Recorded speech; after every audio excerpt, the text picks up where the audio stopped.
Salam jumpa Bapak Ibu trader sekalian. Hari ini kita ada di tanggal 10 Maret 2020. Apa kabar hari ini? Kayaknya biasa-biasa aja ya. Hari ini IHSG-nya bagus, ditutup di plus 1,64%. Lebih tepatnya lagi kita ada di 5.220,8 sekian. Hari ini itu lain atau berbeda dengan yang kemarin kita analisa ya, karena ternyata kemarin sore itu otoritas bursa sempat mengeluarkan aturan baru. Kalau pasarnya udah nggak bagus, langsung peraturannya yang dirubah ya, sehingga bisa menahan pergerakan turun. Teman-teman tahu, kemarin sore saya baru dapat beritanya tadi pagi, kita punya batas auto rejection yang berlaku di pasar kita itu dirubah. Tadinya auto rejection bawahnya itu simetris dengan auto rejection atas, sehingga kalau di fraksi kecil, fraksi yang lebih kecil dari 200, ARA dan ARB itu sama-sama di 35%. Nah, sekarang dilakukan perubahan, sehingga kalau untuk ARB hanya perlu minus 10%, dinyatakan ARB oleh otoritas bursa.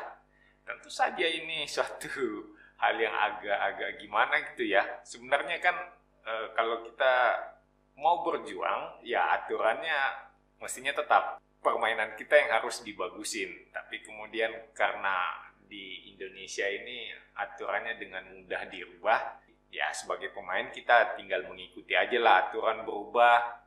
Kemudian ada beberapa orang yang memandang perubahan ini cukup bagus, sehingga mereka lebih optimis. Ya ini sama aja kalau kayak dulu waktu kecil kita main-main terus kita dalam posisi kalah, ya aturan permainannya dirubah sehingga kita lebih diuntungkan. Kita nggak bisa melawan lah, itu kan aturan dari otoritas bursa ya, kita ikuti aja. Cuman saya mau katakan ini bukan solusi yang permanen ya, karena kalau kita cuman sakit kepala, kita makan paracetamol untuk menghilangkan sakit kepala, ya itu benar. Tapi kalau ternyata tumor otak, kepalanya juga sakit, terus cuma mau makan paracetamol, itu kan hanya menghilangkan sakit kepalanya doang, cuman painkiller. Solusi yang benar adalah operasi tumornya, angkat tumornya itu sekaligus. Ini kita punya solusi hanya solusi jangka pendek, hanya solusi yang sementara aja, nggak lama lagi pasarnya akan mengalami bear dan dia dalam tekanan lagi. Mungkin ini akan terjadi, tapi saya nggak yakin bahwa ini akan rebound lagi seperti ini, belum, karena belum kena support. Apakah ini udah jadi support lagi Pak? Mungkin aja kan ini support terus dia udah rebound lagi. Ya nggak gitu Ferguson, bukan begitu cara mainnya. Kita masih lihat dia di support ini kayak gini nih. Kita ya meskipun nggak kena pas banget dengan kita punya support, paling nggak deket-deket lah dikit lagi. Jangan di tengah-tengah gini terus dia langsung didorong naik. Saya nggak tahu apakah besok masih euforia lagi menyambut peraturan baru, tapi maksudnya sih pasar udah terlalu biasa ya. Jadi teman-teman bisa memandang aksi hari ini itu adalah aksi pasar yang lebay. Pasar kita itu sering sekali begitu. Pasar dimanapun suka lebay. Kalau lihat ada hal-hal yang kayaknya menggembirakan, mereka langsung rame-rame optimis. Ya itu sangat-sangat lebay lah menurut saya. Kita jangan dulu ikutan masuk ke dalam perangkap, biarin aja lah dulu. Memang kalau dia akan rebound, kita pasti lihatnya agak panjang. Santai-santai aja. Jangan sampai terjebak masuk, udah pegang cukup banyak tapi ternyata pasarnya masih turun, nanti mesti cut loss lagi. Kawan-kawan yang baru ketemu channel Stock Technician, selamat datang, selamat bergabung. Channel Stock Technician adalah channel yang senantiasa melakukan analisa pergerakan harga saham di Bursa Efek Indonesia secara teknikal. Teman-teman yang memiliki minat pada analisa teknikal, jangan ragu-ragu, langsung saja subscribe. Atau teman-teman boleh meninggalkan kode saham yang ingin kita bahas bersama di kolom komentar. Jangan lupa untuk selalu periksa kita punya deskripsi video, karena kita suka bagi-bagi barang gratisan. Baru-baru ini saya taruh link ke grup untuk kelas spesial beta. Kelas beta spesial ini adalah kelas khusus di mana kita melihat momen market yang sangat volatile, banyak sentimen negatif, terus tren bearish. Banyak trader yang memaksakan diri untuk masuk ke market di saat seperti ini hanya ya untuk cut loss dan menghadapi kerugian. Tapi itulah faktanya kan. Tahu nggak kalau di momen biris seperti ini sekaligus adalah kesempatan emas. Barangkali hadir paling enggak tiap 10 tahun kita dapat momen kayak ini. Jarang-jarang sebenarnya. Kalau kita sudah siap mengantisipasi dan berani menangkap peluang, maka kita akan keluar sebagai pemenang. Ini yang selalu kita rasakan, ini yang selalu kita dapatkan pada saat pasar sudah selesai biris. Di kelas spesial beta ini, kita akan memaparkan hal-hal yang diperlukan bagi trader dalam menghadapi situasi market yang biris. Bagaimana menentukan market itu sedang biris, bagaimana menentukan bullish trap di saat market biris, kemudian identifikasi sektor leading yang sedang hot-hotnya pada saat IHSG reversal. Nanti kelas beta ini akan berlangsung sepanjang 9 pertemuan, mulai dari 30 Maret sampai dengan 17 April 2020. Seperti biasa, kalau kelas beta seperti ini akan diisi oleh 3 orang mentor. Saya, Stock Technician, terus ada Etus, dan ada Yuza. Nanti kita bertiga akan gantian isi kelasnya, isi sesi pertemuannya. Teman-teman bisa mengikuti dengan join ke grup pre-kelasnya. Silahkan cek di kita punya link di deskripsi video. Teman-teman bisa mengikuti langsung menuju ke grup Telegram. Mari kita lihat saham LPPF. Oke, LPPF ini baru kita bahas beberapa waktu yang lalu ya. Saya masih ingat ini LPPF. Waktu itu kita katakan dia turun karena sudah ada di batas lower low, dan teman-teman sekarang udah menerima buktinya bahwa LPPF jalan turun menembus kita punya support.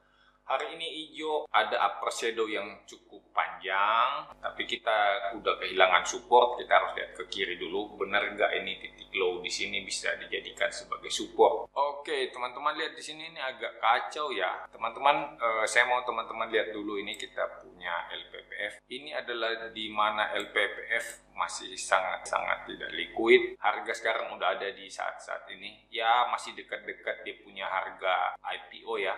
Dia naiknya juga nggak terlalu bagus. Ya dia bergerak di bawah. Ya teman-teman bisa lihat sendiri lah, bisa menilai sendiri. Sekarang dia ada di 2.600. Kemudian harga zaman dulu itu seperti ini dia pergerakannya. Saya kira mestinya ini adalah support untuk LPPF. Itu dia nggak terlalu liquid. Ada di sini di mana masa-masa ini adalah masa-masa LPPF juga kurang liquid. Nah, sekarang teman-teman akan kembali melihat chart saat ini. Sekarang kita akan melihat ini kita punya candle hari ini kayaknya naik ya, solider dengan IHSG, tapi ini bukan tanda yang bagus. Teman-teman, saya mesti peringatkan berkali-kali, udah tinggalin aja ini LPPF. Jangan diharapin lagi ini bakalan turun lebih dalam. Kalaupun teman-teman bisa berharap dia naik, ya dia kita bisa sampai di sekitar kotak ungu, di angka 3.000, itu pun udah hoki banget, udah memaksakan, udah maksimal kita punya keberuntungan. Karena ini sedang dalam fase downtrend, dia naiknya juga volumenya nggak terlalu besar, volumenya udah kembali mengecil. Saya kira ini sudah habis, sudah selesai dia punya dead cat bounce, dia akan kembali turun. Ya teman-teman bisa menghitung ini sebagai dead cat bounce karena dia mantul dari titik paling bawah, dia coba pura-pura naik, kemudian dia akan turun lebih dalam. Itu adalah ya jebakan lah, dead cat bounce. Hati-hati, saya menyarankan teman-teman kalau mau ikutan dead cat bounce itu satu candle aja, gak usah banyak-banyak.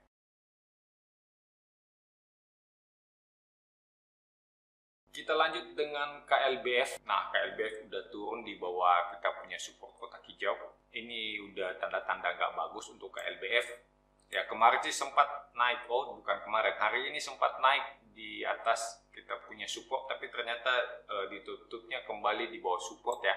Teman-teman harus waspada karena besok adalah penentuan. Kalau KLBF tidak bisa naik ke atas support kotak hijau, teman-teman akan mengatakan kotak hijau ini sudah hancur sebagai support. Berikutnya teman-teman harus mencari lagi ke sebelah kiri, di mana supportnya yang kita lihat ke sebelah kiri, di mana.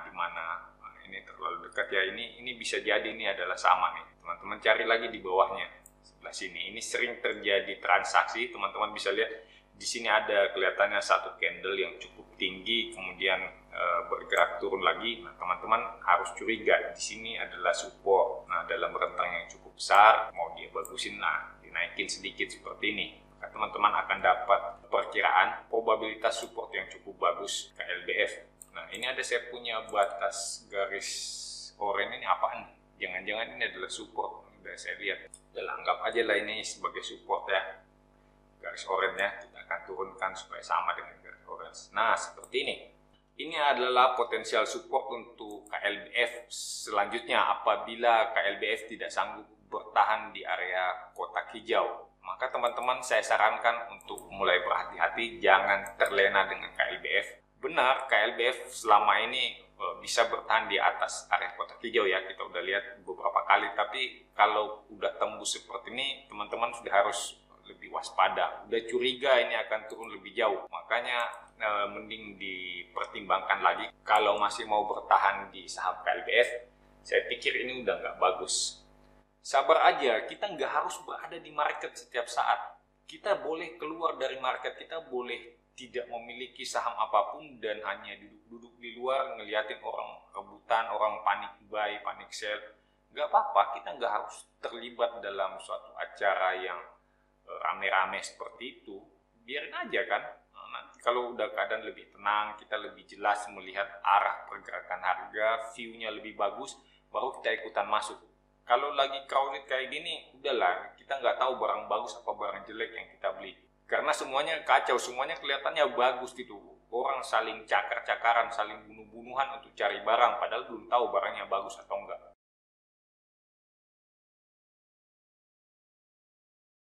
Kita lanjut lagi dengan BRPT. Oke, BRPT kelihatannya merah, tidak mau sejalan dengan IHSG. Dia tidak peduli, IHSG-nya sedang bagus, kemudian dia kembali merah ya. Hari ini merah, kita lihat dia menembus support. Oh, kemarin dia menembus supportnya, ini adalah support kan. Kita udah bilang waktu itu, kalau dia tembus di bawah kotak hijau, ya siap-siap aja supportnya itu bakalan jauh. Ini dia akan tertembus aja. Support di sini itu belum merupakan support kayaknya, jadi kita nggak tandain di sini. Teman-teman akan melihat support berikutnya itu ada di bawah. Bisa melihat supportnya.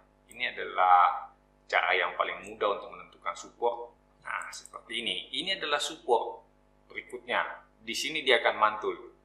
Teman-teman boleh bersiap. Tapi persyaratannya itu agak-agak ketat ya. Karena teman-teman akan melihat dia mantul sedikit aja. Dia hanya sekedar dead cat bounce.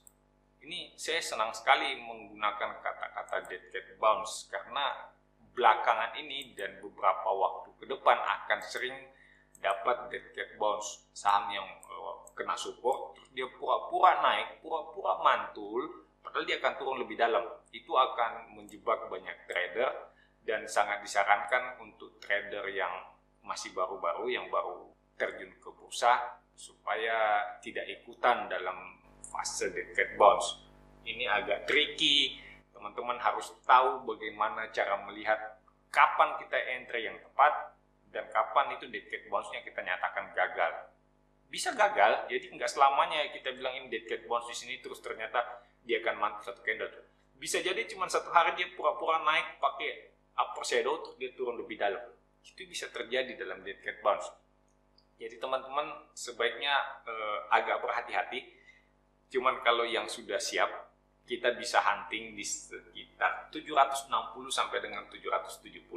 Di situ kita bisa hunting untuk BRPT. Kayaknya kita pasang dulu, kita punya alarm supaya kita bisa dapat di sekitar 765. Di 706 ini ada alarm sehingga teman-teman bisa melihat peringatan pada BRPT pada saat BRPT memotong 765. Kita akan lihat nanti pada saat BRPT kena 765, aku akan dapat warning sehingga bisa tahu BRPT-nya saatnya membeli atau sebaiknya dilupakan saja.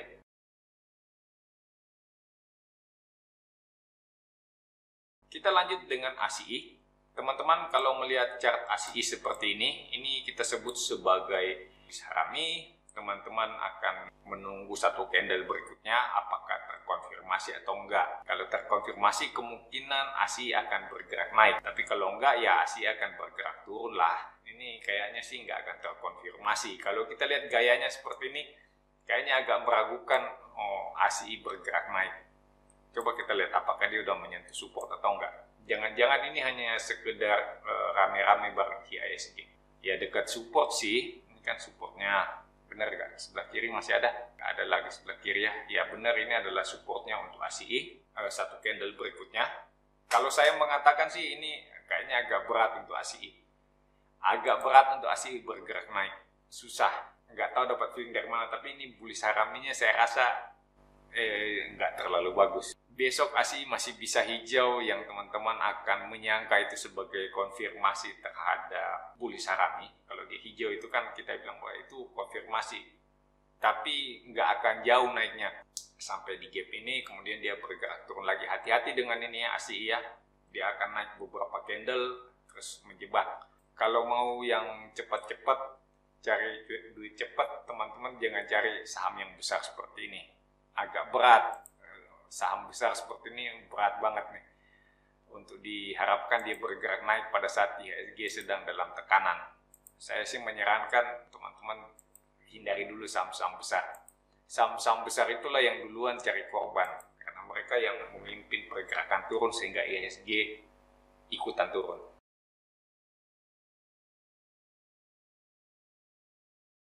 Berikutnya adalah United Tractor, UNTR. Ini kita punya support di kotak ungu dari analisa sebelumnya. Entah dapatnya dari mana ya. Saya juga udah lupa ini saya dapat dari mana dia punya kotak ungu. Karena kita nggak dapat jejak, dari sini kayaknya ya. Saya kira untuk United Tractor ini masih ada harapan untuk mantul. Dia udah mendahului, kalau saya lihat sih ini mantul. Paling nggak ini lebih bagus daripada yang tadi ASI. Ini lebih bagus, kayaknya lebih natural gitu dia mantulnya dibanding tadi mantulnya ASI itu kok kayaknya kurang bagus ya. Saya kurang serk lihat ASI tadi. Saya lebih senang melihat pantulan di United Tractor ini. Entah kenapa.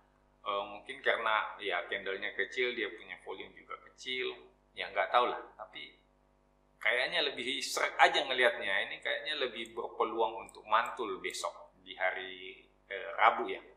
Saya kira ini lebih berpeluang untuk mantul dibanding ASI. Teman-teman boleh perhatikan United Tractor. Kemungkinan besar dia akan hijau. Ya hijaunya masih ada sekitar 2 atau 3 candle ini. Kelihatannya masih akan ada 2 atau 3. Ya seperti inilah kira-kira ya. Kalau kita lihat pantulannya, kayaknya akan terjadi lagi di United Tractor. Saya harap sih begitu. Kelihatannya dia akan mantul. Tapi jangan dipegang berlama-lama ya, jangan terlalu lama. Situasinya tidak menguntungkan untuk pegang terlalu lama di saham-saham besar seperti ini.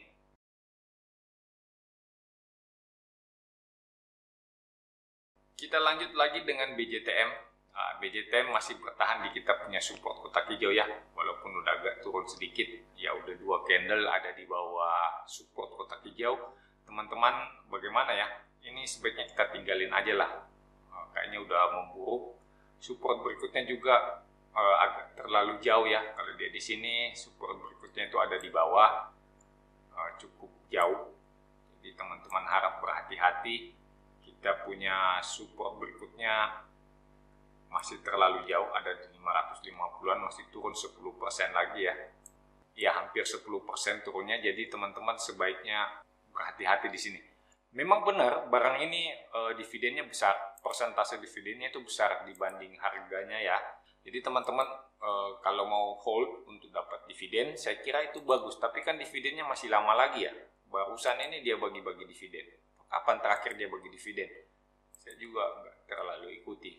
Nah di sini dia bagi dividen di bulan Mei 2019, tahun lalu. Berarti nanti di bulan Mei dia bagi dividen lagi. Teman-teman mungkin ya di bulan April udah boleh dilirik lagi nih, karena bulan Mei dia bagi dividen. Coba aja lihat historikalnya. Sini dia bagi dividen di bulan ini dividen tanggal 28 Februari 2018. Di sini bulan Mei. Oh, udah dekat-dekat dividen lagi. Di sini Februari 2017 dia bagi dividen. Di sini agak telat ya bagi dividennya bulan Mei. Ya, kayaknya siap-siap lagi untuk terima dividen ini di BJTM. Mudah-mudahan tahun ini dividennya besar lagi nih. Teman-teman lihat aja BJTM Kalau udah dekat-dekat support kotak hijau di sekitar 550, kayaknya bagus dikumpulkan karena ada dividen yang cukup besar.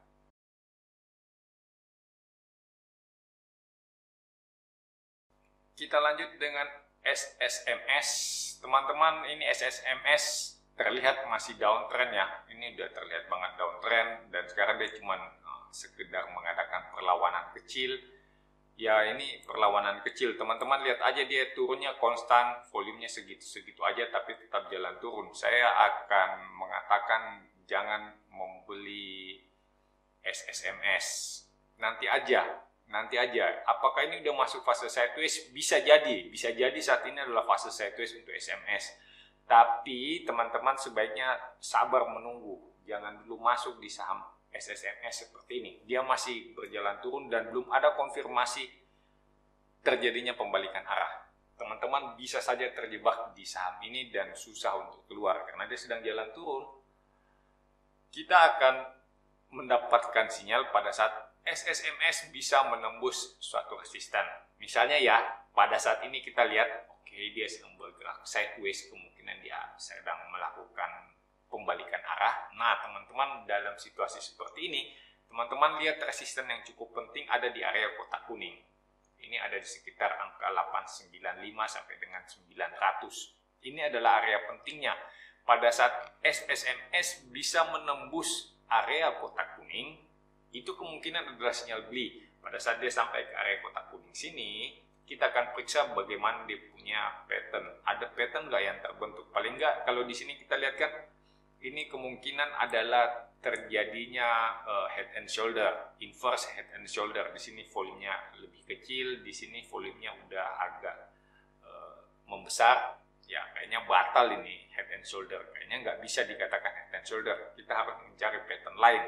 Nah, di saat dia sampai ke area kotak kuning, baru kita periksa patternnya di bawah. Apa yang sedang terbentuk di kotak kuning inilah pada saat dia menembus resisten, di situ kita beli. Baru kita ikutin uptrendnya. Seperti itu aja.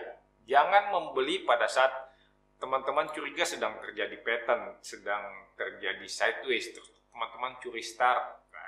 Kayaknya ini sedang membentuk sesuatu nih. Aku beli mau duluan, colong-colongan. Ya jangan dulu. Nggak gitu hidup sebagai trader. Trader itu hanya nunggu konfirmasi aja, makanya banyak kali kesempatan saya katakan, sebagai trader lebih banyak waktumu yang dihabiskan untuk wait and see. Lebih banyak waktu yang dipakai untuk duduk-duduk daripada untuk bekerja. Ya, itulah kehidupan trader. Teman-teman jangan menyangka jadi trader itu kayak jadi pemain game. Sering banget pencet-pencet mouse, klik-klik komputer gitu, type di mana-mana. Ya enggak seperti itu. Jadi trader itu duduk santai, gambar-gambar garis, lihat konfirmasi enggak? Waduh, enggak terkonfirmasi, ya sudah duduk lagi. Ya, seperti itu aja lah teman-teman hidup. Bukan kayak orang kantoran yang kalau ada bos langsung pura-pura sibuk, langsung kelihatan banyak kerjaan. Enggak gitu, Ferguson. Jadi trader itu Anda bosnya. Dan bos itu hanya lihat-lihat, kalau udah ada tanda yang bagus, pegawainya udah mulai malas-malasan, dia tinggal pecat. Seperti itulah jadi trader. Saya kira cukup sampai di sini untuk analisa kita hari ini. Saya harapkan teman-teman bisa tetap bertahan di tengah badai. Jangan lupa teman-teman yang ingin ikutan kelas online, kita punya kelas spesial untuk fase biris ini. Salam cuan untuk kita semua.